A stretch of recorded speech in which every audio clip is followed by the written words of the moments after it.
Hello everyone, my name is Khushboo Chaudhary और आज से हम स्टार्ट करने जा रहे हैं एमए पॉलिटिकल साइंस की सीरीज़, जिसमें हम एमपीएस 001, 2, 3 और 4 को कवर करेंगे। ये वीडियो इग्नू के साथ साथ सोल और डीयू के बच्चों के लिए भी उतनी ही इंपॉर्टेंट है। उसके साथ जो बच्चे नेट जेआरएफ की तैयारी कर रहे हैं और जिनका कोर्स सब्जेक्ट पॉलिटिकल साइंस है, या फिर जो बच्चे यूपीएससी के ऑप्शनल की तैयारी कर रहे हैं जो कि पीएसआईआर है, उसमें भी ये वीडियोज़ आपको बहुत हेल्प करने वाली है। और साथ ही साथ जो बच्चे बीए पॉलिटिकल साइंस ऑनर्स कर रहे हैं उनके लिए भी ये वीडियो उतनी ही हेल्पफुल रहेगी। तो चलिए स्टार्ट करते हैं। इस वीडियो में आज हम करेंगे यूनिट 1, जो कि एमपीएस 001 की यूनिट 1 है, पॉलिटिकल थ्योरी। क्योंकि ये यूनिट सबसे ज़्यादा बड़ी और सबसे ज़्यादा इंपॉर्टेंट भी है। हर एग्ज़ाम में 1 से 2 क्वेश्चन इस यूनिट से आते ही आते हैं। तो ये वीडियो पार्ट 3 में डिवाइड होगी, which is part 1, 2 and 3। Part 1 में हम पढ़ेंगे इंट्रोडक्शन, मीनिंग एंड नेचर। उसके बाद हम कंटिन्यू करेंगे part 2 with the growth and revolution, classical modern contemporary political theory. And part 3 में हमारा philosophy, science and normative and empirical theory cover करेंगे। So let's get start with introduction. Introduction में हम देखते हैं कि the term political comes from the Greek word polis, which means city or state. Hence, the state is the core area of study. It is said that the political science begins and ends with the state. Polis एक Greek word है जिसका मतलब होता है city या state, और polish से ही हमने लिया है पॉलिटिक्स। और पॉलिटिकल साइंस या फिर पॉलिटिक्स या पॉलिटिकल थ्योरी की जब हम बात करते हैं तो जो हमारा कोर एरिया ऑफ स्टडी होता है वो पॉलिस होता है या पॉलिटिक्स होता है, मतलब सिटी या state. And it is said that the political science begin and ends with the state. और जब भी हम पॉलिटिकल साइंस की बात कर रहे हैं तो मतलब वो स्टेट से शुरू होकर स्टेट पर ही ख़त्म हो जाएगी। अब मैं यहाँ से अगर यहाँ पे मैं किसी से स्टेट के बारे में पूछूं कि वो स्टेट से क्या समझते हैं, तो कुछ स्टेट से एक पर्टिकुलर स्टेट समझेंगे, कुछ उसे नेशन समझेंगे, कुछ स्टेट के नाम पे सिर्फ गवर्नमेंट बताएंगे, तो कुछ सिटीज़न बताएंगे। बट स्टेट में हमारी बहुत सारी चीज़ें आती हैं जो कि हम आगे पढ़ेंगे। A state is a abstract notion and government in its concrete form. Political theory is one of the important branches of the discipline of political science, while theory refers to systematic knowledge and political refers to matter of public concern. ये कह रहे हैं कि एक state एक abstract notion यानी कि अमूर्त धारणा होती है, जिसमें एक गवर्नमेंट एक कंक्रीट फॉर्म में होती है, और एक गवर्नमेंट का जो है बहुत इंपॉर्टेंट रोल होता है एक किसी भी स्टेट में। पॉलिटिकल थ्योरी एक ब्रांच है पॉलिटिकल साइंस की, और देखिए पॉलिटिकल थ्योरी जो है वो पॉलिटिकल साइंस की बहुत ही इंपॉर्टेंट ब्रांच है, क्योंकि यहाँ पे हम रूट्स की बात करते हैं और रूट्स हमारा मेन कोर्स होता है। अब हम देखेंगे पॉलिटिकल और थ्योरी का मतलब क्या होता है, जो कि हमारा आधार रहेगा, इस चैप्टर का बेस रहेगा। सो पॉलिटिकल का मतलब होता है या पॉलिटिक्स का मतलब होता है मैटर ऑफ पब्लिक कंसर्न, जहाँ पे हम पब्लिक कंसर्न की बात करेंगे, सिटीजन्स के बारे में बात करेंगे। और थ्योरी का मतलब होता है सिस्टमैटिक नॉलेज। इस चैप्टर में हम सिस्टमैटिक वर्ड का बहुत बार यूज़ करेंगे, वो इसलिए क्योंकि हम पॉलिटिकल थ्योरी में चीज़ें रूट से पढ़ेंगे और सिस्टम के हिसाब से हर चीज़ पढ़ेंगे। तो पॉलिटिकल का मतलब होता है मैटर ऑफ पब्लिक कंसर्न और थ्योरी का मतलब होता है systematic knowledge. Political theory is not only a theory about politics, it is also the science of politics and philosophy of politics. So political theory की जब हम बात कर रहे हैं तो वो सिर्फ एक पॉलिटिकल हम वहाँ पे पॉलिटिक्स के बारे में बात नहीं कर रहे हैं, वहाँ पे हम उसकी फ़िलोसफी और उसके साइंस के बारे में भी बात करेंगे। जैसे कि ब्लूहेन ने बताया है। अच्छा एक सेकेंड, क्योंकि फ़र्स्ट ऑफ ऑल हम मास्टर्स में आ गए हैं, तो बीए में तो हमने पेजेस भरने थे वो भर दिए, बट मास्टर्स में हमें बहुत सारी थ्योरी, स्टेटमेंट और बहुत सारे स्कॉलर्स के बारे में बहुत सारी बुक्स को याद करना पड़ेगा, और जो कि हमें बहुत अच्छे मार्क्स भी दिलाएंगी। सो देखते हैं ब्लूहेन क्या कहते हैं। As a theory, Bluehen explains, political theory stands for an abstract model of the political order, a guide to systematic collection and analysis of political data.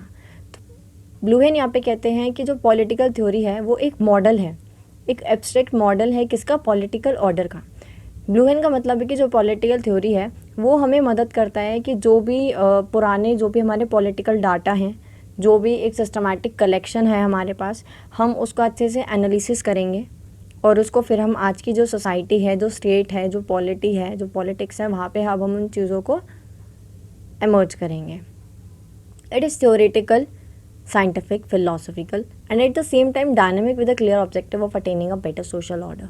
So political theory काफ़ी थ्योरेटिकल है, scientific है, philosophical है, but वो काफ़ी dynamic भी है, क्योंकि political theory का एक क्लियर ऑब्जेक्टिव है और वो है कि कैसे एक बेटर सोशल ऑर्डर बनाया जाए, कैसे एक स्टेट को रहने लायक बनाया जाए, कैसे सिटीजन्स के लिए एक अच्छा कंडीशन स्टेट बनाया जाए। तो इंट्रोडक्शन हमने देख लिया। इंट्रोडक्शन में हमने देखा है कि पॉलिस और पॉलिटिक्स का मतलब होता है सिटी या स्टेट, जिसमें हमारा जो कोर एरिया होता है वो है स्टेट, जिसमें पॉलिटिकल थ्योरी हो चाहे पॉलिटिकल साइंस हो, हम वो स्टेट से शुरू होता है और स्टेट पर ही ख़त्म हो जाता है। एक गवर्नमेंट का बहुत कंक्रीट रोल होता है किसी भी स्टेट में। पॉलिटिकल का मतलब होता है मैटर ऑफ पब्लिक कंसर्न, वहीं थ्योरी का मतलब होता है किसी भी चीज़ की सिस्टमैटिक नॉलेज। पॉलिटिकल थ्योरी में हम पॉलिटिकल फिलॉसफी के साथ साथ साइंस भी पढ़ते हैं। जैसे कि ब्लूहेन ने कहा है कि जो पॉलिटिकल थ्योरी है वो एक एब्स्ट्रैक्ट मॉडल है जो कि हमें मदद करता है कि हम पॉलिटिकल डाटा को एनालिटिकली पढ़ के उसका एनालिसिस करें और एक सिस्टमैटिक कलेक्शन का यूज़ करके एक बेटर सोशल ऑर्डर क्रिएट करें। सो पॉलिटिकल थ्योरी थ्योरेटिकल, साइंटिफिक और फिलोसफिकल के साथ एक क्लियर ऑब्जेक्टिव लेके चलता है और जिसका क्लियर ऑब्जेक्टिव है एक अच्छा बेटर सोशल ऑर्डर अटेन करना। नेक्स्ट है meaning. So political theory is a study of political ideas and values. So political theory में हम बात करते हैं पॉलिटिकल आइडियाज़ और वैल्यूज़ के बारे में, जिसमें हम देखेंगे जस्टिस, पावर, डेमोक्रेसी, जिसको हम अच्छे से डिस्क्राइब करेंगे, समझेंगे और हम देखेंगे क्या क्या हमारे समाज में, हमारी सोसाइटी में, हमारे स्टेट में क्या क्या पॉलिटिकल इंस्टीट्यूशन हैं, क्या क्या पॉलिटिकल एक्टिविटीज़ होती हैं, उनका क्या प्रोसीजर है, क्या प्रोसेस है, कैसी कैसी एक्टिविटीज़ होती हैं। क्योंकि पॉलिटिकल थ्योरी में हम जब बात कर रहे हैं रूट्स की, तो हमें हर चीज़ जड़ से लेनी पड़ेगी। So political theory is a study of political ideas and values like justice, power, democracy that we use to describe, understand and assess political practice and institution. Next ये कहते हैं कि जो पॉलिटिकल थ्योरी है उसमें हम पॉलिटिक्स के बारे में पढ़ते हैं, कंसेप्ट के बारे में पढ़ते हैं और हिस्टोरिकल रिकॉर्ड्स देखते हैं जो भी पॉलिटिकल थॉट रहे। जैसे कि पीछे हमने देखा था ब्लूहेन के बारे में और इसके आगे हम देखने वाले हैं जॉर्ज सेबिन और डेविड हिल के बारे में। तो ये सब स्कॉलर्स रहे हैं जिन्होंने अपने अपने पॉलिटिकल थॉट बताए हैं स्टेट को लेके कि कैसे एक अच्छा स्टेट अचीव किया जा सकता है। तो पॉलिटिकल थ्योरी में हम इन्हीं के पॉलिटिकल थॉट्स को पढ़ते हैं, उनका एनालिसिस करते हैं, उनको एक्सप्लेन करते हैं, एवेलुएट करते हैं और उनको हम यूज़ में लेते हैं ताकि हम आज का जो स्टेट है उसको बेटर बना सकें। It deals with the ideas and principles that shape constitution, government and social life in A systematic manner. Political theory एक ऐसी थ्योरी है जो कि डील करती है उन आइडियाज़ की, उन प्रिंसिपल्स और उन थॉट्स के साथ जो हमें मदद करता है एक अच्छा कॉन्स्टिट्यूशन बनाने में, एक अच्छी सरकार बनाने में, एक अच्छी सोशल लाइफ बनाने में, ताकि हर चीज़ एक सिस्टम के हिसाब से चले। जैसे हम एग्जाम्पल ले सकते हैं हमारी स्टडीज़ का। ये एक सिस्टम ही तो है कि हर बच्चा पहले नर्सरी कर रहा है, नहीं तो केजी कर रहा है, सब फर्स्ट से लेके 10th तक पढ़ते हैं, मतलब फिर 11th और 12th में अपने अपनी स्ट्रीम से पढ़ते हैं। फिर अगर किसी को टीचर बनना है तो फिर उसके लिए एक प्रॉपर सिस्टमैटिक चीज़ प्रोसेस तैयार किया गया है।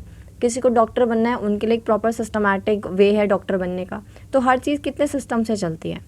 तो पॉलिटिकल थ्योरी उन आइडियाज़, प्रिंसिपल्स और उन वैल्यूज़ को हमारी लाइफ में लेके आता है जो कि हमें हेल्प करते हैं एक अच्छा कॉन्स्टिट्यूशन, गवर्नमेंट और सोशल लाइफ बनाने के लिए, ताकि हर चीज़ एक सिस्टमैटिक मैनर में चले। It also clarifies the meaning of concept such as freedom, equality, justice, democracy and secularism.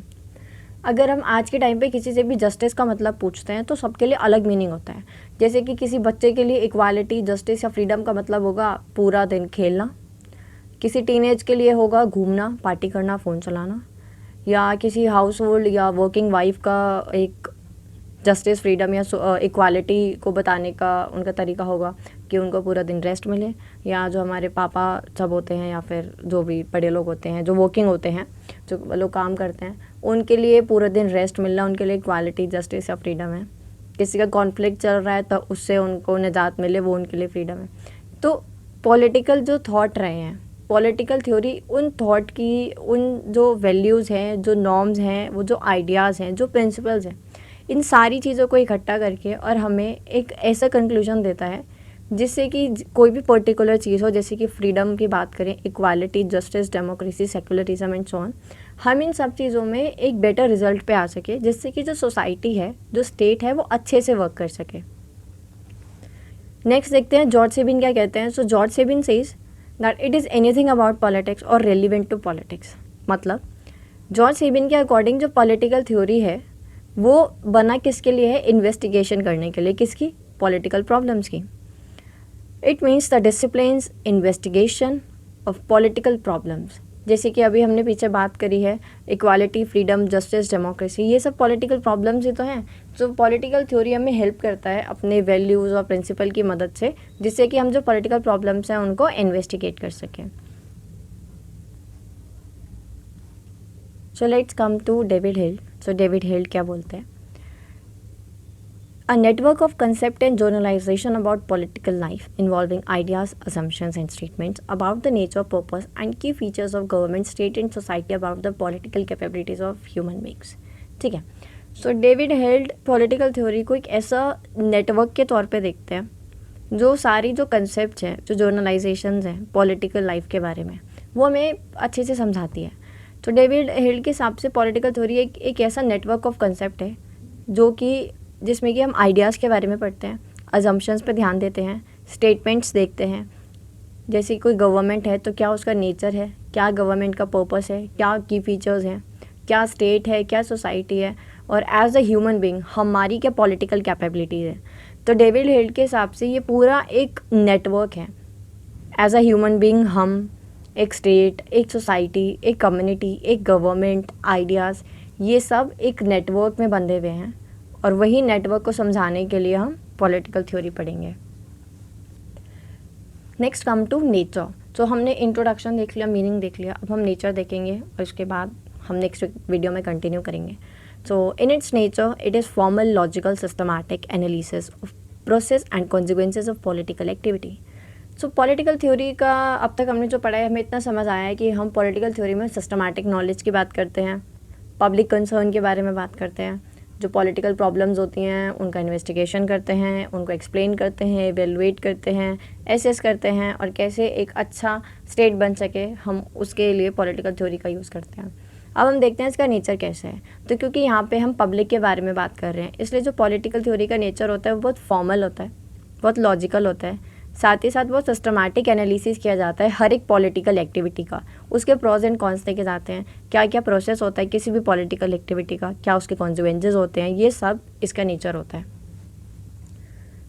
Describing it as a body of thought that seeks to evaluate, explain, predict political phenomena. जैसा कि अभी हमने देखा था कि political theory एक ऐसी body होती है पॉलिटिकल फिनोमिनास की, जिसमें हम चीज़ों को इवैल्यूएट करते हैं, एक्सप्लेन करते हैं, प्रिडिक्ट करते हैं। For example we can take democracy. तो हम पॉलिटिकल थ्योरी में सिर्फ ये नहीं देखेंगे कि डेमोक्रेसी का मतलब लोकतंत्र होता है या फिर गवर्नमेंट बाय पीपल होता है। डेमोक्रेसी का मतलब हम देखेंगे कि डेमोक्रेसी क्या है, क्यों है, कहाँ से आई है, क्या सोसाइटी पे, क्या स्टेट पे इम्पैक्ट पड़ता है, कौन इसमें काम करता है, क्या इसके प्रोज एंड कॉन्स होते हैं। सो पॉलिटिकल थ्योरी हमें हर चीज़ की डिटेल्ड इन्फॉर्मेशन देता है। It is also concerned with political ideas, values and concepts and the explanation of prediction of political behavior। इसका नेचर कुछ ऐसा होता है कि जो भी पॉलिटिकल आइडियाज़ और वैल्यूज़ होते हैं, जो भी कंसेप्ट होते हैं, हम उनको पॉलिटिकल थ्योरी की हेल्प से बहुत अच्छे से एक्सप्लेन कर सकते हैं और प्रेडिक्ट कर सकते हैं, जिससे कि हम पॉलिटिकल बिहेवियर को समझ सकते हैं। In its broad sense it has two main branches.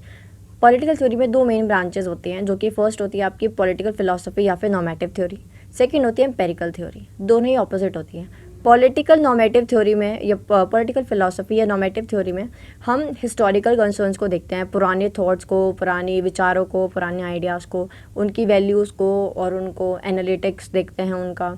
तो नॉर्मेटिव हम थोड़ा हिस्ट्री से कनेक्ट कर सकते हैं, हम हिस्टोरिकल कंसर्न्स, उनके आइडिया, थॉट, इन सब के बारे में पढ़ते हैं और उसको ही फिर हम अप्लाई करते हैं। बट एम्पेरिकल थ्योरी में हम क्या करते हैं, हम चीज़ों को एक्सप्लेन करते हैं, प्रेडिक्ट करते हैं, गाइड करते हैं, चीज़ों के बारे में रिसर्च करते हैं और नॉलेज इकट्ठा करते हैं, उसको ऑर्गेनाइज करते हैं। ये कुछ ऐसा हो गया कि हम एग्जांपल ले सकते हैं, फॉर एन एग्जांपल कि हम थर्सडे को नेल्स नहीं काट सकते। तो अगर हम देखें कि नॉर्मेटिव थ्योरी अगर हम यहाँ पे अप्लाई करें, तो नॉर्मेटिव थ्योरी ने हमें बता दिया कि ये चीज़ हिस्ट्री से चलती आ रही है कि हम थर्सडे को नेल्स नहीं काट सकते, तो हम वहीं पर चुप हो जाए कि ठीक है हम थर्सडे को नेल्स नहीं काट सकते। बट अगर हम यहाँ पे एम्पेरिकल थ्योरी की बात करते हैं, तो यहाँ पे हम क्वेश्चन करेंगे क्यों नहीं काट सकते, क्या इसका रीज़न है, किसने बोला था, क्या कारण है। तो सेम ऐसे नॉर्मेटिव थ्योरी में हम हिस्टोरिकल कंसर्न्स को देखते हैं, उनके वैल्यूज़ को देखते हैं, और एम्पेरिकल थ्योरी में हम चीज़ों को एक्सप्लेन करना, प्रेडिक्ट करना, गाइड करना, नॉलेज ऑर्गेनाइज करना, इन सारी चीज़ों पे फोकस करते हैं। अब सेबिन यहाँ पे कहते हैं कि जो पॉलिटिकल थ्योरी है it contains factors of 3 kinds. वो 3 फैक्टर्स के ऊपर रिलाई करता है। Which is factual, casual and valuational, जिसमें हम फैक्ट्स के बारे में पढ़ते हैं, कैजुअली उसको देखते हैं, और जो वैल्यू एडिशनल यानी कि वैल्यूएशनल मटेरियल होता है। इनका कहना है कि जो पॉलिटिकल थ्योरी है वो नॉर्मेटिव है, ना कि एम्पेरिकल। क्योंकि हम यहाँ पॉलिटिकल थ्योरी की बात कर रहे हैं तो हम यहाँ पे पुराने थॉट्स के बारे में, रूट्स के बारे में बात कर रहे हैं, तो ये नॉर्मेटिव है, ना कि empirical. It is more qualitative than quantitative. Political theory में हम क्वालिटी की बात करते हैं, ना कि क्वांटिटी की।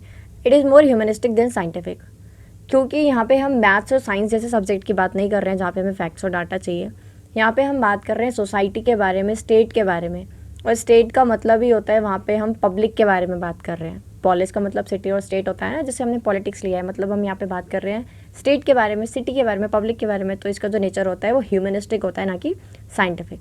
और इसके साथ सेबिन ने बताया है कि पॉलिटिकल थ्योरी को बहुत सारी डिकोटमीज़ का सामना भी करना पड़ा था, जैसे कि इसको बांटा गया है यूनिवर्सलिज्म वर्सेस रिलेटिविज्म में, नॉर्मेटिव वर्सेस एम्पेरिकल में, classical versus modern and contemporary में। यूनिवर्सलिज्म वर्सेस रिलेटिविज्म हमारे एग्जाम पॉइंट ऑफ व्यू से इंपॉर्टेंट नहीं है। नॉर्मेटिव वर्सेस एम्पेरिकल हर साल आता है, और इसके साथ क्लासिकल, मॉडर्न या कंटेम्प्रेरी थ्योरी पे हमारा फर्स्ट क्वेश्चन बनता ही बनता है। तो हम इसको नेक्स्ट वीडियो में देखेंगे। So that's it for today. Thanks for watching. Please like, share and subscribe our channel, and yes, please study और टेक। मिलते हैं नेक्स्ट वीडियो में। Hello everyone, my name is Khushboo Chaudhary, और आज हम इस वीडियो में करने वाले MPS 001 unit 1 what is political theory का part second. Unit 1 political theory, introduction, meaning और नेचर हम पार्ट 1 में कवर कर चुके हैं, तो जिस किसी ने नहीं देखा है वो जाके चेक कर लीजिए। आज की वीडियो में हम करेंगे ग्रोथ एंड इवोल्यूशन, और इसके साथ ही क्लासिकल, मॉडर्न और कंटेम्प्रेरी पॉलिटिकल थ्योरी। ये वीडियो आपके एग्जाम पॉइंट ऑफ व्यू से बहुत इंपॉर्टेंट रहने वाली है, क्योंकि ग्रोथ एंड इवोल्यूशन और मॉडर्न या कंटेम्प्रेरी पॉलिटिकल या क्लासिकल पॉलिटिकल थ्योरी के ऊपर आपके हर सेमेस्टर में डायरेक्ट क्वेश्चंस बनते हैं। सो let's begin with the political theories growth and evolution.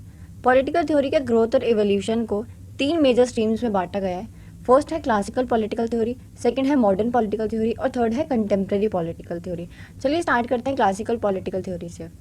Classical political theory emerges in the ancient Greek culture in the writings of Socrates, Plato and Aristotle and continued until the beginning of the 19th century.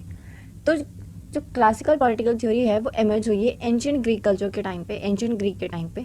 उस time जो हमारे scholars थे जैसे कि Socrates, प्लेटो और Aristotle, उन्होंने classical political theory को 19th century के बिगनिंग तक बहुत एनलाइटन किया है, और क्लासिकल पॉलिटिकल थ्योरी में बहुत सारा उन्होंने अपना योगदान दिया है। Classical political theory aimed at acquiring knowledge about matters concerning people. Classical political theory में जो हमारा मेन एम होता है वो होता है हम ज़्यादा से ज़्यादा नॉलेज एक्वायर कर सके जो भी पब्लिक के रिलेटेड मैटर्स होते हैं, यानी कि जो भी पीपल से या पब्लिक से जो भी रिलेटेड मैटर्स होते हैं उनके बारे में हम ज़्यादा से ज़्यादा नॉलेज एक्वायर कर सके, जो कि हमें हेल्प करेगा एक बेटर रिजल्ट लाने के लिए, क्योंकि जितनी ज़्यादा हम नॉलेज इकट्ठा करेंगे उतना ही फिर हम एक अच्छे कंक्लूजन पे पहुँचेंगे। सेकेंड है classical political theory had been largely ethical in perspective. क्योंकि क्लासिकल पॉलिटिकल थ्योरी को हम 19th सेंचुरी से पहले की बात कर रहे हैं, तो हम उसको एज अ हिस्टोरिकली देख रहे हैं, तो वहाँ पे जो उसका नेचर या पर्सपेक्टिव है बहुत ही एथिक बेस्ड है। नेक्स्ट है प्लेटो, एरिस्टोटल और सेंट ऑगस्टीन के हिसाब से एक स्टेट को, एक राज्य को कैसा राज्य होना चाहिए, कैसा कौन सा राज्य सबसे बेहतर होता है। प्लेटो एडवोकेट करते हैं आइडियल स्टेट को। तो प्लेटो की जो आइडियल स्टेट है उसको हम एक स्ट्रक्चर के हिसाब से देखेंगे, जो कि 3 हिस्सों में डिवाइड किया गया है। पहला है हमारा इकोनॉमिक स्ट्रक्चर, दूसरा है हमारा सिक्योरिटी, और तीसरा है हमारा पॉलिटिकल लीडरशिप। तो प्लेटो के हिसाब से हमारी स्टेट में 3 चीज़ें होती हैं। पहला होता है इकोनॉमिक स्ट्रक्चर, जो कि मेंटेन करती है हमारी जो मर्चेंट या फिर जो रिच क्लास होती है। सेकेंड है हमारी सिक्योरिटी, जिसको हमारी मिलिट्री क्लास एक मेंटेन करती है। और थर्ड हमारी होती है पॉलिटिकल लीडरशिप, जो प्रोवाइड की जाती है हमारे जो फिलोसफर्स किंग रहे हैं उनके द्वारा। तो प्लेटो के हिसाब से जो भी एक स्टेट एक आइडियल स्टेट कहलाने लायक है उसमें ये तीनों चीज़ें होनी चाहिए, कि वहाँ पे जो इकोनॉमिक स्ट्रक्चर है उसको मर्चेंट क्लास देख रहा है, जो सिक्योरिटी है उसको मिलिट्री क्लास देख रहा है, और जो पॉलिटिकल लीडरशिप है वहाँ पे फिलोसफर किंग्स अपना अच्छा बेटर काम कर रहे हैं। सेकेंड है एरिस्टोटल। एरिस्टोटल कहते हैं a state that can achieve the best possible. Aristotle कहते हैं एक अच्छा स्टेट, एक अच्छा बेहतर राज्य वही होता है जो अपनी सीमाओं में रह के और बेस्ट जो पॉसिबल, जो सबसे अच्छा होता है उसको अचीव कर सके, हर चीज़ में अपना बेस्ट पॉसिबल अचीव करे। सेंट ऑगस्टीन स्टेट को द सिटी ऑफ गॉड कहते हैं, जो कि इनकी बुक का नाम भी है। सेंट ऑगस्टीन की एक बुक है द सिटी ऑफ गॉड, जिसमें उन्होंने बताया है एक वो स्टेट को एक ऐसा राज्य देखते हैं, ऐसा स्टेट देखते हैं जो डायरेक्टली गॉड के अंडर में आता है। तो सेंट ऑगस्टीन के हिसाब से जो सिटी ऑफ गॉड है जो एक स्टेट है वो एक सिटी ऑफ गॉड है जिसको डायरेक्ट गॉड चला रहे हैं। नेक्स्ट है as a whole the classical political theory emphasises on order, balance, stability and harmony. That's why in the process such as term as conflicts, anarchy, instability and revolution. तो देखिए as a whole अगर हम देखें जो classical political theory है उसके 4 tyre हैं और वो पहिए हैं। पहला है ऑर्डर, दूसरा है बैलेंस, तीसरा है स्टेबिलिटी और चौथा है हार्मनी। और ये 4 पहिए क्यों ज़रूरी होते हैं? क्योंकि जब भी किसी स्टेट में कॉन्फ्लिक्ट्स जैसी टर्म आती हैं, लड़ाई झगड़े की बात आती है, एनार्की यानी किसी भी सरकार का ना होना, एब्सेंस ऑफ गवर्नमेंट, इंस्टेबिलिटी आती है या फिर रेवोल्यूशन आता है। तो इन सारी चीज़ों से डील करने के लिए, टैकल करने के लिए जो हमारे चारों टायर है वो मजबूत होने चाहिए। हमारे स्टेट में एक अच्छा ऑर्डर होना चाहिए, हमारे स्टेट एक बैलेंस स्टेट होना चाहिए, हमारे राज्य में एक स्टेबिलिटी होनी चाहिए और हार्मनी और पीस बना रहना चाहिए ताकि कॉन्फ्लिक्ट और एनार्की जैसी चीज़ों को हमारा स्टेट अच्छे से टैकल कर सके। नेक्स्ट है classical political theory developed a classification of political forms, for example monarchy, aristocracy, democracy and their variants, and set of concepts such as law, citizenship, justice, participation, so as to explain difference and similarities between them. Classical political theory में बहुत सारी political forms develop हुई थी। जैसे कि first है monarchy. Monarchy हम जानते हैं जिसको हम राजतंत्र के हिसाब से नाम से जानते हैं, जिसमें कोई राजा या रानी राज करते हैं, वो स्टेट चलाते हैं। सेकेंड है एरिस्टोक्रेसी। एरिस्टोक्रेसी होती है गवर्नमेंट बाय लॉर्ड, जहाँ पे जो गवर्नमेंट है उसको एक लॉर्ड खुद चला रहे हैं। थर्ड है डेमोक्रेसी यानी कि पीपल्स गवर्नमेंट, जो कि हम जानते हैं क्योंकि इंडिया सबसे लार्जेस्ट डेमोक्रेटिक कंट्री है, सबसे बड़ी डेमोक्रेटिक कंट्री है। बट इन्हीं के साथ कुछ सेट ऑफ कंसेप्ट भी लाए गए जिससे कि हम देख सकें कि कौन सी तरीके की जो सरकार है वो सबसे अच्छा काम कर रही है। और वो कंसेप्ट है जैसे कि लॉ, सिटीजनशिप और जस्टिस। और इन तीनों और इसके जैसे और कंसेप्ट आए गए जैसे इक्वालिटी, लिबर्टी, ये सब। तो इन सभी कंसेप्ट में हमने डिफरेंसेस देखे और सिमिलैरिटीज़ देखी। जैसे मोनार्की के टाइम पे जस्टिस को कैसे डील करा जा रहा है, कैसे कोर्ट बैठ रहा है, कौन जज है, क्या उसका प्रोसेस है, किसको न्याय मिलेगा। एरिस्टोक्रेसी के हिसाब टाइम पे कैसे हो रहा है, या डेमोक्रेसी में चीज़ें बेहतर हो रही हैं। तो लॉ, सिटीजनशिप और जस्टिस जैसे कंसेप्ट को लिया गया ताकि हम डिफरेंस और सिमिलैरिटीज़ देख सकें कि कैसे मोनार्की, एरिस्टोक्रेसी, डेमोक्रेसी जैसी जो सरकारें हैं उसमें कौन बेहतर काम कर रहा है। तो क्लासिकल पॉलिटिकल थ्योरी हमें चीज़ों को और बेहतर बनाना सिखाती है, उनके बीच में डिफरेंस और सिमिलैरिटीज़ देख के। नेक्स्ट है modern political theory. Classical political theory में हमने सोक्रेट्स, प्लेटो और एरिस्टोटल की बात करी थी। वही मॉडर्न पॉलिटिकल थ्योरी में हम मार्क्स को देखेंगे। Modern political theory begins with the liberal stance from the 15 to 16 century. Modern political theory का जो स्टांस रहा वो 15 to 16 सेंचुरी तक रहा था। Modern political theory stands the Marxist political theory, also called the scientific socialist theory. Modern political theory को हम Marxist political theory के नाम से भी जानते हैं और साथ ही साथ साइंटिफिक सोशलिस्ट थ्योरी के नाम से भी जानते हैं। It transforms capitalistic to socialistic and from socialistic to communistic. तो ये तीनों टर्म्स आप जानते होंगे बट हम दोबारा डिस्कस करते हैं। कैपिटलिस्ट का मतलब होता है पूंजीवाद, जहाँ पे जो डोमिनेशन होता है वो रिच क्लास का होता है, जो हम एक राज्य में दबदबा होता है वो अमीर वर्ग का होता है। दूसरा है सोशलिस्टिक। सोशलिज्म की या सोशलिस्टिक की बात करते हैं तो एक ऐसा पॉलिटिकल आइडिया है जो कि इस बिलीफ पे बेस करता है कि ऑल आर इक्वल, सभी लोग सामान्य हैं, सभी लोग बराबर हैं, सबको इक्वल मनी और इक्वल प्रॉपर्टी मिलनी चाहिए।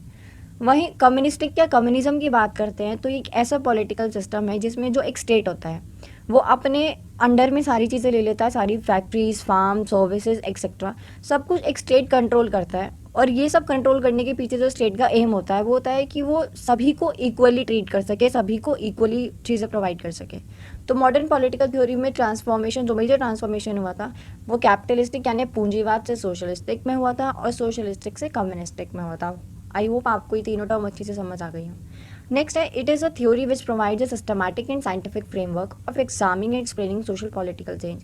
मॉडर्न पॉलिटिकल थ्योरी हमें एक ऐसा फ्रेमवर्क तैयार करके देता है जो कि बहुत सिस्टमैटिकली और साइंटिफिक दोनों अप्रोच के साथ एक फ्रेमवर्क तैयार करता है, जिसमें जो भी सोशल और पॉलिटिकल चेंज होते हैं हम उनको बहुत अच्छे से एग्जामिन कर सकें और एक्सप्लेन कर सकें। It is a method of interpreting the past, understanding the present and projecting the future. Modern political theory में हम पास्ट से चीज़ें सीख कर, देख कर, पढ़ कर प्रेजेंट को समझते हैं और अपने फ्यूचर को आगे प्रोजेक्ट करते हैं और अच्छा बनाते हैं। इसके कुछ फीचर्स हैं जो कि बहुत इंपॉर्टेंट है। एज आई सेड कि मॉडर्न पॉलिटिकल थ्योरी सबसे इम्पॉर्टेंट है क्योंकि मॉडर्न पॉलिटिकल थ्योरी से हर साल एक क्वेश्चन बनता ही बनता है। सो फर्स्ट देखते हैं facts and data constitute the base of study and these are well explain. Modern political theory में जो हमारे स्टडी का बेस होता है वो फैक्ट्स और डाटा रहते हैं जिनको बहुत अच्छे से समझाया जाता है, जिसकी मदद से हम मॉडर्न पॉलिटिकल थ्योरी को समझते हैं। सेकेंड है, इसमें हम सब्जेक्टिविटी से उठ के ऑब्जेक्टिविटी की तरफ जाते हैं, जहाँ पे अब तक हम चीज़ों का पर्पस देख रहे थे कि क्या कारण है किसी भी चीज़ को करने का, वहाँ पे हम प्रोसीजर उसके तरीके को देखते हैं। जहाँ पे हम नॉर्मेटिव अप्रोच रख रहे थे, नॉर्मेटिव यानी कि हमने पढ़ा था फर्स्ट वीडियो में, नॉर्मेटिव की जब हम बात करते हैं तो हम political historical political ideas, historical thoughts, historical values की बात करते हैं। तो अब हम उनसे थोड़ा उठ के साइंटिफिक की तरफ जा रहे थे, हम रिसर्च कर रहे थे चीज़ों के बारे में। फिलोसफिकल इंटरप्रिटेशन से उठ के हम एनालिटिकल एक्सप्लेनेशन तक जा रहे थे। अब तक हम फिलोसफी बेस्ड चीज़ें पढ़ रहे थे, अब हम चीज़ों को एनालिटिक करके और उसको एक्सप्लेन करते हैं। अब तक हम डिस्क्रिप्टिव पढ़ रहे थे, अब हम ऑब्जर्वेशनल हो रहे हैं, अब हम चीज़ों को ऑब्जर्व कर रहे हैं। जैसे कि हमने पहले कोई थ्योरी पढ़ी थी तो हम उसको ऑब्जर्व कर रहे हैं, उसके बारे में रिसर्च कर रहे हैं। तो मॉडर्न पॉलिटिकल थ्योरी में ये काफ़ी मेजर चेंजेस हुए थे कि कैसे हमारी जो ग्रोथ है वो हुई है कंसेप्ट की। नेक्स्ट है facts and values are separated, values are so arrange that the facts become relevant. Modern political theory में जो फैक्ट्स और वैल्यूज़ हैं उनको इस तरीके से सेपरेट करा गया, वैल्यूज़ को इस तरीके से अरेंज किया गया कि जो फैक्ट्स हैं वो और ज़्यादा रेलिवेंट लगने लगे, और ज़्यादा अच्छे से समझ आने लगे। Interdisciplinary synthesis to be achieved. Interdisciplinary synthesis में हम बात करते हैं इंफॉर्मेशन के बारे में, डाटा टेक्निक्स के बारे में, डिसिप्लिन के बारे में, एक ऐसा बॉडी ऑफ कंसेप्ट जो हमें हर चीज़ बहुत डिटेल में हर तरीके से रिसर्च के साथ साथ वैल्यूज़ बेस्ड भी समझाता है। नेक्स्ट है values are to support facts, substance to form and theory to research. Modern political theory में जो वैल्यूज़ थी अब वो फैक्ट्स को सपोर्ट कर रही है, जो सब्सटेंस है वो फॉर्म को, और अब तक जो हम थ्योरी पढ़ रहे थे अब हम उनके बारे में और रिसर्च कर रहे हैं। तो आप एक ग्रोथ देख रहे हो कि कैसे हम हिस्टोरिकल चीज़ों से उठ के अब मॉडर्न की तरफ जा रहे थे। नेक्स्ट है it describes the general law of motion in the development of all phenomena, it develops the lower stage to the higher one. ये हमें लोअर स्टेज से लेकर और हायर वन तक जाता है। अब हम सारे फिनोमेनास को एक जनरल लॉ ऑफ मोशन से देखते हैं, अच्छे से चीज़ों को डिस्क्राइब करते हैं, चीज़ों की डेवलपमेंट देखते हैं। नेक्स्ट है most important changes through the struggle between opposites, between mode of production and productive force. Mode of production में वो सभी सामान या वो सभी चीज़ें आती हैं जो भी प्रोडक्टिव फोर्स द्वारा प्रोड्यूस करी गई हैं। प्रोडक्टिव फोर्स में हमारे लेबर आते हैं और इंस्ट्रूमेंट्स आते हैं और टूल्स आते हैं। तो मॉडर्न पॉलिटिकल थ्योरी में हम इनके बीच के डिफरेंसेस और स्ट्रगल्स के बीच का जो चेंज है उसको देख रहे थे। तो ये कुछ इम्पॉर्टेंट फीचर्स थे जो कि आपके एग्जाम पॉइंट ऑफ व्यू से अगेन बहुत important. Contemporary political theory according to David Held some important features of contemporary theory are. David Held के अकॉर्डिंग कंटेम्प्रेरी थ्योरी के क्या कुछ इंपॉर्टेंट फीचर्स हैं। तो कंटेम्प्रेरी पॉलिटिकल थ्योरी का जो मेन कंसर्न होता है वो होता है जो पॉलिटिकल कंसेप्ट होते हैं जैसे कि प्रिंसिपल और इंस्टीट्यूशंस, उनको रिलेट करना, उनको एक्सप्लेन करना, एग्जामिन करना, इन्वेस्टिगेट करना और एक बेटर रिजल्ट पे आना। क्योंकि जब भी हम किसी की रूट्स के बारे में पढ़ते हैं या हम उनको एग्जामिन करते हैं, डिफरेंसेस सिमिलैरिटीज़ की बात करते हैं, तो हम अल्टीमेटली एक बहुत अच्छा आउटकम पे आते हैं। Brainberry says that political theory attempts to study the relation between principle and institution. Brainberry कहते हैं कि कंटेम्प्रेरी पॉलिटिकल थ्योरी हमें हेल्प करता है कि हम जो पॉलिटिकल प्रिंसिपल्स और पॉलिटिकल इंस्टीट्यूशंस होते हैं इनके बीच के रिलेशन को, डिफरेंस को, सिमिलैरिटीज़ को अच्छे से समझ पाएँ। रॉबर्ट नॉजिक बिलीव्स, अच्छा रॉबर्ट नॉजिक ने बहुत अच्छी बात कही है, he believes that contemporary political theory can solve many problems, political problems by combining with the classical and empirical means.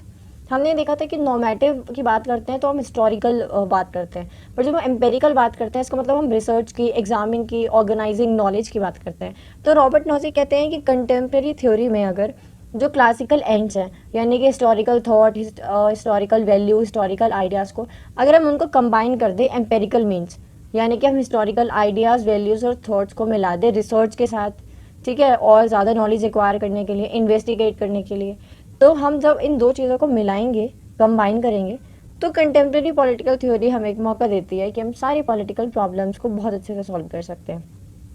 It has been viewed as a history of political thought. इसको ऐसा देखा जाता है कि जो पॉलिटिकल थॉट्स हैं जो हमें क्लासिकल एंड्स में या फिर क्लासिकल पॉलिटिकल थ्योरी में बताए गए हैं, हम उनको रिसर्च कर रहे हैं, हम उनके बारे में पढ़ रहे हैं। Its key forms and concept such as sovereignty, democracy and justice. इसमें हम सोवर्निटी, डेमोक्रेसी, जस्टिस जैसे कंसेप्ट के बारे में भी पढ़ते हैं। Its strengthen the foundation of political value by examination and reconstruction. जो कंटेम्प्रेरी पॉलिटिकल थ्योरी है वो एक फाउंडेशन का काम करता है, क्योंकि जब भी हम किसी चीज़ को एग्जामिन करते हैं और रिकन्स्ट्रक्ट करते हैं तो अगेन हमें एक बहुत अच्छा बेटर आउटकम निकालते हैं, एक बेटर रिजल्ट, बेटर कंक्लूजन निकालते हैं। ये कह रहे हैं कि पॉलिटिकल जो कंटेम्प्रेरी पॉलिटिकल थ्योरी है वो पॉलिटिकल वैल्यूज़ की फाउंडेशन बनती है, उसको मजबूत करती है। फॉर एग्जाम्पल, हमने कोई थ्योरी ली, कोई क्लासिकल एंड हमने थ्योरी ले ली, उसको हम अच्छे से रिसर्च कर रहे हैं, एग्जामिन कर रहे हैं, हमें लग रहा है कि नहीं यहाँ पे कुछ कमी है, यहाँ पे या फिर यहाँ पे कुछ बढ़ोतरी की ज़रूरत है, तो हम उसमें वो चेंजेस ला के उसको रिकन्स्ट्रक्ट करके सोसाइटी या स्टेट के लिए और अच्छा बना सकते हैं। तो कंटेम्प्रेरी पॉलिटिकल थ्योरी हमें ये मौका भी देता है। It has developed as a theoretical concept of discipline of political science. It constructs theory on the basis of observation.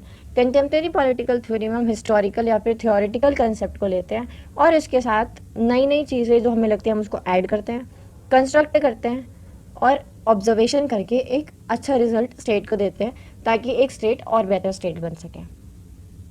So that's it for today. Thanks for watching. Please like, share and subscribe our channel and please study और take. मिलते हैं part 3 में। Hello everyone, my name is Khushboo Chaudhary और आज हम इस video में करेंगे MPS 001 की unit 1 what is political theory का part 3। So let's begin. Introduction, meaning और नेचर हम फर्स्ट पार्ट में कवर कर चुके हैं। सेकंड पार्ट में हमने ग्रोथ एंड इवोल्यूशन किया था और क्लासिकल, मॉडर्न और कंटेम्प्रेरी पॉलिटिकल थ्योरी किया था। तो जिस किसी ने भी वो वीडियोस नहीं देखी हैं, आप पहले जाके पार्ट 1 और पार्ट 2 देख लीजिए, ताकि आपको पार्ट 3 अच्छे से समझ आ जाए। इस वीडियो में हम करेंगे political theory as a philosophy and as a science, और हम करेंगे नॉर्मेटिव एंड एम्पेरिकल थ्योरी, जिसमें से आपका एक क्वेश्चन एग्जाम्स में आपको देखने को मिल जाएगा। Political theory as philosophy. Philosophy is an abstract study encompassing the wide universe in the general morals, norms and values. जब हम philosophy की बात करते हैं तो हम जनरली morals, norms और values की बात करते हैं। जैसे कि कैंट ने यहाँ पे बहुत अच्छी बात बोली है। As Kant says, without philosophy, no political theory can ever hope to exist. Without an eye on future, no present can ever afford to stay, as no present stands without its past. Kant ने बोला कि बिना philosophy के political theory exist नहीं कर सकती। ठीक उसी तरह जैसे कि बिना फ्यूचर पे नज़र टिकाए हमारा प्रेजेंट नहीं टिक सकता, और हमारा बिना पास्ट के हमारा प्रेजेंट नहीं है। कैंट का कहना है कि फ़िलॉसफी के बिना पॉलिटिकल थ्योरी कुछ इसी प्रकार से नहीं एग्जिस्ट कर सकेगी, जैसे कि मान लो हमारा कोई फ्यूचर का गोल ही नहीं है, तो हम अपने प्रेजेंट में कुछ नहीं कर रहे हैं, और आज जो हम हैं वो हम पास्ट की वजह से। Political theory is a philosophy, for it not only seeks to know the nature of thing but also attempt to explain as to why thing really exist. One understand an action or a thought only by evaluating it. Political theory एक ऐसी philosophy है जो सिर्फ हमें nature या चीज़ों का nature नहीं बताती है, थिंग्स का नेचर नहीं बताती है, बल्कि पॉलिटिकल थ्योरी पॉलिटिकल फिलोसफी हमें बताती है कि क्यों चीज़ें एक्चुअल में एग्जिस्ट करती हैं। अगर मैं बात करूँ, जैसे कि मैं इक्वालिटी की बात करूँ, तो इक्वालिटी एग्जिस्ट ही क्यों करती है? क्या ज़रूरत पड़ गई कि इक्वालिटी जैसा टर्म हमें सोसाइटी या स्टेट के अंदर लाना पड़ा? क्या ज़रूरत पड़ी थी कि हम लिबर्टी लेके आएंगे? सोवरेनिटी लाने की क्या ज़रूरत थी? तो फिलॉसफी हमें चीज़ों के नेचर के बारे में बताती है, उनकी एग्जिस्टेंस के बारे में बताती है कि चीज़ें क्यों ही एग्जिस्ट करती हैं। वन अंडरस्टैंड एन एक्शन और a thought only by evaluating it. और पॉलिटिकल फिलॉसफी हमें बताती है कि हम इन चीज़ों को तभी अच्छे से समझ पाएंगे जब हम इनको इवेलुएट करेंगे, क्योंकि जब हम किसी चीज़ की रूट में जाके उसको पढ़ते हैं या बहुत अच्छे से पढ़ते हैं तो ही हमें वो चीज़ें ज़्यादा अच्छे से समझ आती हैं।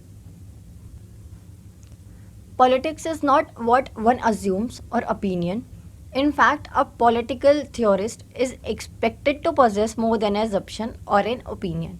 ये कह रहे हैं कि जो पॉलिटिक्स है वो किसी की अजम्पशंस पे काम नहीं करती है, किसी के ओपिनियंस पे या किसी की आइडियोलॉजी या विचारधारा पे पॉलिटिक्स काम नहीं करती है। जो हमारे पॉलिटिकल थ्योरिस्ट रहे हैं उन्होंने अजम्पशंस और ओपिनियन से बढ़ के काम किया है, तभी हमें इतनी बेस्ट थ्योरीज मिली है, जैसे कि classical political theory, contemporary theory, modern political theory, ये सब। Philosophy emerges when opinion assumptions attain the height of knowledge and that is what exactly the task of political theories. ये कह रही है कि जो पॉलिटिकल फिलोसफी होती है वो तब एक पॉलिटिकल थ्योरी बनती है जब वो किसी नॉलेज की, किसी पर्टिकुलर सब्जेक्ट या टॉपिक की नॉलेज की अजम्पशंस और ओपिनियन की सीमा को लांघ जाती है। मतलब मैं आपको फॉर एग्जांपल आपको मैं एक टॉपिक देती हूँ, जस्टिस। जब आपको जस्टिस के बारे में पूरी WH फैमिली पता होगी, WH फैमिली का मतलब है कि वाई, वॉट, व्हेन, हुम, वेयर, कि आपको पता होगा कि जस्टिस कहाँ से आया, ये टर्म फर्स्ट टाइम किसने बोली थी, या कैसे जस्टिस को हम सोसाइटी में प्रैक्टिस करते हैं, क्या इसके प्रिंसिपल्स होते हैं, क्या इसका प्रोसीजर होता है, क्या इसका पर्पस है। जब आपको उस चीज़ के बारे में इतनी नॉलेज हो जाएगी कि आप उस पर्टिकुलर सब्जेक्ट या टॉपिक की हाइट पे पहुंच जाओगे, नॉलेज की हाइट पे, तब वो फिलॉसफी एक पॉलिटिकल थ्योरी बनेगी। And that is what exactly the task of political theory. Next है political theory as a science. हमने देखा कि political theory as a philosophy जब हम बात करते हैं तब हम चीज़ों की एग्जिस्टेंस के बारे में देखते हैं, उनकी नीड्स के बारे में देखते हैं। अब हम देखेंगे political theory as a science. Political theory is not science in the sense of chemistry और फिजिक्स और mathematics, because there are no universally recognized principles, no clear cause-effect relationships, no laboratories and no predictions are made in political theory, the way these are found in natural and exact science. ये कह रही है कि जो political theory है वो कोई ऐसी साइंस नहीं है कि वो कोई केमिस्ट्री की तरह हो, या फिजिक्स की तरह हो, या मैथमेटिक्स की तरह हो, या कोई फॉर्मूलाज नहीं है, या कोई यूनिवर्सली रिकॉग्नाइज प्रिंसिपल्स नहीं है, या कोई लेबोरेटरीज या कोई प्रिडिक्शंस नहीं है पॉलिटिकल थ्योरी के लिए। पॉलिटिकल थ्योरी एक नेचुरल और एग्जैक्ट साइंस है, क्योंकि हम सोसाइटी में रहते हैं, हम स्टेट में रहते हैं, यहाँ पे ह्यूमंस रहते हैं जो कि नेचुरल है। इसलिए जब हम पॉलिटिकल थ्योरी की बात कर रहे हैं, मतलब हम पॉलिटिक्स यानी कि सिटी या स्टेट की बात कर रहे हैं, तो यहाँ पे हमारी जो साइंस है वो ह्यूमनिस्टिक होती है। It is a science in so far as it admit the concept and norm which are both observational and testable. हम पॉलिटिकल थ्योरी को एज अ साइंस तब देख सकते हैं जब हम कंसेप्ट और नॉर्म्स को साथ लेके बैठें और हम दोनों को कंपेयर करें, ऑब्जर्व करें, टेस्ट करें और बेस्ट पॉसिबल को बाहर लाएं। और वो कैसे होगा साइंस में, मतलब साइंस में जब फिजिक्स या केमिस्ट्री की बात करते हैं तो हम केमिकल फार्मूलाज और ये सब चीज़ें देखते हैं, उनका कंपैरिजन होता है, चीज़ों का मिक्सचर होता है, तब जाके कोई एक रिजल्ट मिलता है हमें। पर जब हम बात करते हैं political theory as a science, तो यहाँ पे हम कंपैरिजन करते हैं जो भी हमारी पॉलिटिकल प्रिंसिपल्स या आइडियाज़ या फिर जो हमारे वैल्यूज़ होते हैं इन सबको, और जो बेस्ट पॉसिबल या फिर जो बेस्ट आउटकम होता है वो उसको हम एज अ रिजल्ट या एज अ कंक्लूजन लेके चलते हैं। Political theory is applied to an social gathering and the definitive rules of the exact science which is applicable within the limitation in any social science. Political theory में हम बात करते हैं social gathering की, जो कि हमें एक एग्जैक्ट साइंस बताती है, क्योंकि जो सोशल गैदरिंग्स होती हैं उनकी भी कुछ सोशल लिमिटेशंस होती हैं। Political theory as a science is only a science, it is based on its approaches and analysis. Political theory का जब हम एज अ साइंस देखते हैं तो हम यहाँ पे सोशल साइंस की बात करते हैं, कोई फॉर्मूलाज या प्रिंसिपल्स या लेबोरेटरीज की बात नहीं करते हैं। It is a science based on its approaches and analysis. Political theory को एज अ साइंस कहा जाता है क्योंकि इसकी जो साइंस होती है, इसका जो विज्ञान होता है वो बेस्ड होता है इसकी अप्रोचेज के ऊपर और इसकी जो भी हम एनालिटिक्स करते हैं उनके ऊपर। जैसे कि सी राइट मिल्स कहते हैं, इन्होंने एक स्लोगन दिया है that political philosophies are intellectual and moral creations, they contain high ideals and easy slogans. C Wright Mills जो कि बहुत अच्छे स्कॉलर फिलोसोफर रहे हैं, ये कहते हैं कि जो पॉलिटिकल फिलोसफीज होती हैं वो इंटेलेक्चुअल होती हैं और मॉरल क्रिएशंस होती हैं जो कि नॉर्म्स और वैल्यूज से बनती हैं, that contain high ideals and easy slogans. Next करते हैं difference between normative and empirical political theory. Normative political theory में हम देखेंगे normative political theory is a theory that is based upon culture and social values and norms. It examines the interest and priorities of the people under a government. Normative political theory एक ऐसी theory होती है जो कि cultural और social values और norms पे depend होती है, बेस्ड होती है। मतलब नॉर्मेटिव पॉलिटिकल थ्योरी हमने पढ़ा था कि यहाँ पे हम थोड़ी हिस्ट्री से कनेक्टेड बातें करते हैं, थोड़ी क्लासिकल बातें करते हैं। हमने पढ़ा था क्लासिकल में सोक्रेट्स, प्लेटो और एरिस्टोटल जैसे फिलोसफर्स और स्कॉलर्स रहे हैं जिन्होंने बहुत अच्छी अच्छी थ्योरीज दी हैं, वो सब वैल्यूज़ और नॉर्म्स के ऊपर बेस्ड हैं। तो नॉर्मेटिव पॉलिटिकल थ्योरी में हम बात करते हैं सामाजिक और सांस्कृतिक वैल्यूज़ और नॉर्म्स के बारे में। It examines the interest and priority of the people under government, जो कि हमें हेल्प करता है कि गवर्नमेंट के अंडर में जो भी लोग हैं उनकी क्या इंटरेस्ट है, क्या उनके प्रायोरिटीज़ हैं, गवर्नमेंट की क्या प्रायोरिटीज़ है अपनी जनता को लेके, अपने पीपल को लेके, स्टेट को लेके, ये सब। नेक्स्ट है the main focus of normative political theory is on discovering how the cultural, social and communities values of citizen perceive the ideal form of government and influence political phenomena. Normative political theory का जो main focus होता है वो होता है जो communities होती हैं और कल्चर होता है, जो सोशल, जो सोसाइटी है, यहाँ पे जो सिटीजन्स की वैल्यूज़ होती हैं, हमारी cultural value, being an individual, मेरी भी कुछ कल्चरल वैल्यूज़ हैं, कुछ सोशल वैल्यूज़ हैं, मेरी कुछ मैं जिस कम्युनिटी से हूँ उसकी कुछ वैल्यूज़ हैं। तो यहाँ पे नॉर्मेटिव पॉलिटिकल थ्योरी का काम जो होता है, मेन फोकस जो होता है वो होता है डिस्कवर करना, ताकि एक आइडियल फॉर्म ऑफ गवर्नमेंट बन सके, एक ऐसी सरकार बन सके एक जो अपने स्टेट के सिटीजन्स को हर चीज़ को एक सिस्टमैटिक तरीके से लेके चले, सबको एक साथ एक हिसाब से लेके चले। It also compares the current form of government to that form and explore how improvement of the existing form of government can be made.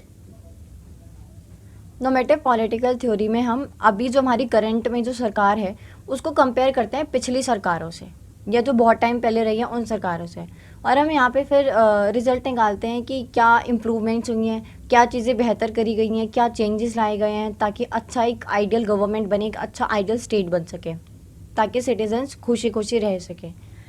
The main elements of normative political theory are values and ideals. Normative political theory के जो main elements होते हैं, जो मुख्य कारक होते हैं, वो होते हैं वैल्यूज़ और आइडियल्स। क्योंकि हिस्ट्री में अगर हम पास्ट में जाके देखते हैं तो वैल्यूज़, थ्योरीज, आइडियाज़, नॉर्म्स, इन चीज़ों पे ज़्यादा इंपॉर्टेंस इनको दी गई है।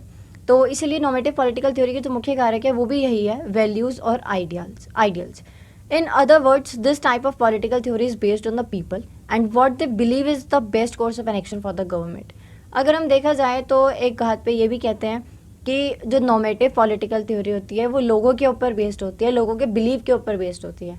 क्योंकि ऐसा माना जाता है कि जब हम लोगों के इंटरेस्ट या प्रायोरिटीज़ की बात करते हैं तो हम उनके कल्चर की बात करते हैं, हम सोसाइटी में उनकी वैल्यू की बात करते हैं, हम उनकी कम्युनिटी की वैल्यू बात करते हैं। ठीक है, क्योंकि एक गवर्नमेंट चाहती है कि उसका जो स्टेट रहे वो बहुत अच्छा रहे, वहाँ पे सभी को एक समान अधिकार मिले, सभी को एक समान इज्जत मिले।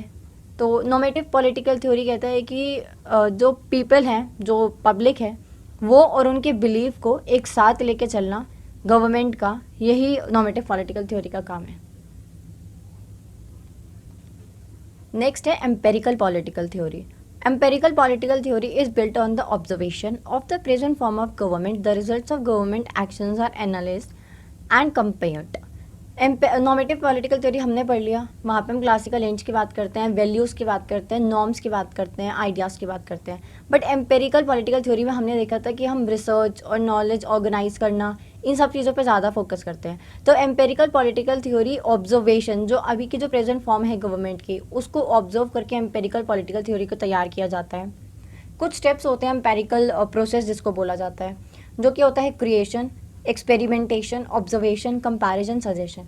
और ये कैसे होता है? फॉर एग्जांपल, अब से 20 साल पहले जो सरकार थी या अब से 10 साल पहले जो सरकार थी और अब जो सरकार है, हम उनको ऑब्जर्व करेंगे कि एक पर्टिकुलर जो सरकार जिस पार्टी की रही है उनके टाइम पे कैसा स्टेट था, क्या लोग खुश थे, क्या उनके जस्टिस से लोग खुश थे, क्या सभी को एक समान अधिकार मिल रहा था, ठीक है, कैसी उनकी जनता उनके साथ थी। अभी की सरकार को हम देखेंगे फिर,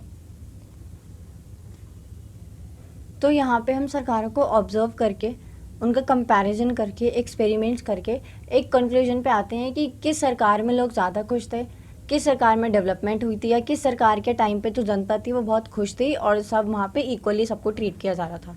Essentially, the main focus of the empirical theory is how the government act regardless of the interest of people.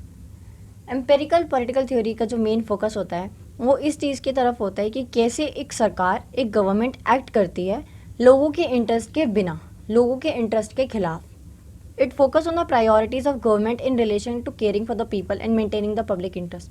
Empirical political theory इस चीज़ के ऊपर फोकस करती है कि कैसे एक गवर्नमेंट लोगों के लिए कैसे काम करती है, लोगों की केयर करने के लिए क्या सरकार कुछ करती भी है या नहीं करती है, या क्या पब्लिक इंटरेस्ट जो है उसको सरकार मेंटेन कर रही है या नहीं कर रही है।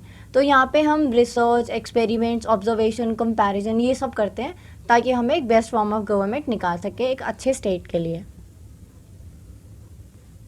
नेक्स्ट है why we should study political theory. ये क्वेश्चन आपने बहुत बार देखा होगा। इस चैप्टर के कुछ इंपॉर्टेंट क्वेश्चंस हैं जो मैं डाल दूंगी या तो इस वीडियो के एंड में या फिर नेक्स्ट वीडियो में, जिसमें मैं आपको कुछ क्वेश्चंस दिखाऊंगी कि लास्ट 3 to 4 ईयर्स में क्या क्या क्वेश्चन इस पर्टिकुलर चैप्टर से रिपीट हुए हैं, जिनमें से ये भी एक क्वेश्चन है that why we should study political theory. हम क्यों पढ़ते हैं पॉलिटिकल थ्योरी? तो चलिए देखते हैं हम क्यों पढ़ते हैं। फर्स्ट है, political theory help bureaucrats, politicians, government officers and advocates to interrupt the law and constitution। Political theory bureaucrats की, ऑफिशियल्स की, नेताओं की, सरकार की, सरकारी अफसरों की पॉलिटिशियंस की, गवर्नमेंट ऑफिसर्स की और एडवोकेट्स की हेल्प करता है, ताकि वो अच्छे से लॉ और कॉन्स्टिट्यूशन को समझ सके, कुछ चेंजेस है तो वो कर सके, ताकि वो एक बेटर सोशल ऑर्डर क्रिएट कर सके। नेक्स्ट है, it also help in understanding the problem of society and explore the way to solve them. Political theory हम इसलिए पढ़ते हैं क्योंकि ये हमें जो सोसाइटी में प्रॉब्लम्स चलती हैं उनके बारे में अच्छे से एक नॉलेज दे देता है, जिससे हम चीज़ों को समझते हैं और उनके किसी कंक्लूजन तक या कोई सजेशन तक पहुंच पाते हैं और एक उनको सॉल्व कर पाते हैं। It allows us to examine the complex nature of political power. Political theory हमें हेल्प करता है क्योंकि पॉलिटिकल पावर बहुत ही कॉम्प्लेक्स नेचर है। अगर मैं किसी से पूछूं, अगर मैं रैंडमली किसी से पूछूं कि वो पॉलिटिक्स या पॉलिटिकल से क्या समझते हैं, तो मेजॉरिटी जो रहेगी वो रहेगी कि गवर्नमेंट। पॉलिटिक्स का मतलब गवर्नमेंट, सरकार, या फिर पॉलिटिकल पार्टी या पॉलिटिकल पावर, या किसी के लिए करप्शन हो सकता है, किसी के लिए एडवांटेज हो सकता है, किसी के लिए स्टेट, तो किसी के लिए पब्लिक, तो किसी के लिए कुछ और। क्योंकि पॉलिटिक्स जो वर्ड है वो एक स्टेट बहुत छोटा वर्ड है, बट इसके अंदर बहुत सारी चीज़ें आ जाती हैं। इसका डायमेंशन बहुत बड़ा है, बहुत ही कॉम्प्लेक्स है। बट पॉलिटिकल थ्योरी में क्योंकि हम चीज़ों को सिस्टमैटिकली पढ़ते हैं, तो ये हमें हेल्प करता है उस कॉम्प्लेक्स नेचर को भी बहुत इजीली समझने के लिए। नेक्स्ट है the political theory explain us to about the political world and how we can create it. Political theory हमें एक्सप्लेन करता है पॉलिटिकल वर्ल्ड के बारे में। जैसे कि अभी मैंने बताया था कि एक पॉलिटिक्स छोटा सा वर्ड है बट बहुत बड़ी इसकी डायमेंशंस होती हैं। तो पॉलिटिकल थ्योरी हमें हेल्प करता है उस पॉलिटिकल वर्ल्ड में एंटर करके और उसको समझने की क्षमता देता है, या पावर देता है, या नॉलेज देता है। Understand the concept of our political system including democracy, equality, individuality and justice. Political theory जो ये पॉलिटिकल सिस्टम के कंसेप्ट होते हैं ना, जैसे कि democracy, justice, equality, liberty, sovereignty, fraternity, individuality, justice, इन सबको समझने में पॉलिटिकल थ्योरी हमारी हेल्प करता है।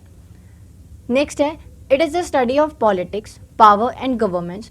हम पॉलिटिकल थ्योरी में पॉलिटिक्स के बारे में पढ़ते हैं, पावर के बारे में पढ़ते हैं, गवर्नेंस के बारे में पढ़ते हैं, लेकिन it seeks to understand and explain how political system and institution works and how individual, group and exercise power in society. As a individual, political theory मुझे पॉलिटिक्स, पावर और गवर्नेंस की तो नॉलेज देती है। इसके साथ साथ मुझे ये समझ आता है कि कैसे पॉलिटिकल सिस्टम काम करता है, कैसे पॉलिटिकल प्रैक्टिसेस होती हैं, क्या पॉलिटिकल प्रॉब्लम्स होती हैं, कैसे इंस्टीट्यूशंस काम करते हैं, और बीइंग एन इंडिविजुअल मेरी क्या पॉलिटिक्स में या एक सिटी स्टेट में मेरा क्या रोल है, या बीइंग अ ग्रुप मेंबर, अगर मैं कोई ग्रुप की मेंबर हूँ या कोई भी अदर ग्रुप है, तो उनकी सोसाइटी में क्या पावर है, क्या काम है, अगर एनजीओ है तो वो क्या काम कर रहा है, किसके लिए कर रहा है, क्यों कर रहा है, ये सब हम पॉलिटिकल थ्योरी में देखते हैं। नेक्स्ट है, it is a study of theories which have historically powerfully influenced men's image of themselves and of society and determine their social political behaviour. Political theory में हम हिस्टोरिकली चीज़ों को पढ़ते हैं, जैसे कि मैंने आपको बताया था डेविड हेल्ड, सी राइट मिल्स, मार्क्सिस्ट और जॉर्ज सेबिन, एरिस्टोटल, सोक्रेट्स, प्लेटो, सेंट ऑगस्टीन, ये कुछ फिलोसोफर्स और स्कॉलर्स हैं जो कि बहुत ही इन्फ्लुएंशियल मैन रहे हैं। उनकी सोसाइटी में बहुत ही अच्छी इमेज रही है, क्योंकि इन सभी ने हमें बेस्ट पॉसिबल चीज़ें निकाल के दी हैं, बेस्ट पॉसिबल थ्योरी दी है, जिसकी वजह से आज कोई सरकार काम कर रही है और वो उन थ्योरीज को फॉलो कर रही है, तो फिर वो एक बेटर स्टेट बनाने के रास्ते पे है। नेक्स्ट है, it is a process of systematic political principles which can guide us to an appropriate political action. Political theory हमें एक ऐसा सिस्टमैटिक पॉलिटिकल प्रिंसिपल प्रोवाइड करता है जो कि हमें पॉलिटिकल एक्शंस को समझने के लिए, पॉलिटिकल एक्शन लेने के लिए गाइड करता है, हमें नॉलेज देता है। By way of conclusion, one may say that political theory builds a model of the highest political order, serves as a guide to the systematic collection and provides an analysis political data. So conclusion पे आते हैं। Political theory एक ऐसा model build करता है, एक highest political order का model build करता है, जो कि हमें चीज़ों की, पॉलिटिक्स की सिस्टमैटिक कलेक्शन देता है, हमें पॉलिटिकल डाटा को एनालिसिस करने का मौका देता है। गवर्नेंस, इक्वालिटी, जस्टिस, ये चीज़ें क्यों हैं, क्या रोल हैं, बीइंग एन इंडिविजुअल, समाज में, एक स्टेट में मेरा क्या रोल है, कैसे सरकार लोगों को और उनके बिलीव्स को साथ लेके चलती है। पॉलिटिकल वर्ल्ड में एंटर करने के बाद हर एक जो पॉलिटिकल पावर है, जो इसका कॉम्प्लेक्स नेचर है, पॉलिटिकल थ्योरी हमें वो सभी समझाने में हेल्प करता है। आई होप आपको ये यूनिट अच्छे से समझ आई होगी। अगर आपको ये अगर आपको ये टॉपिक समझ आया है, so don't forget to like, share and subscribe our channel. Thanks for watching and be study your take.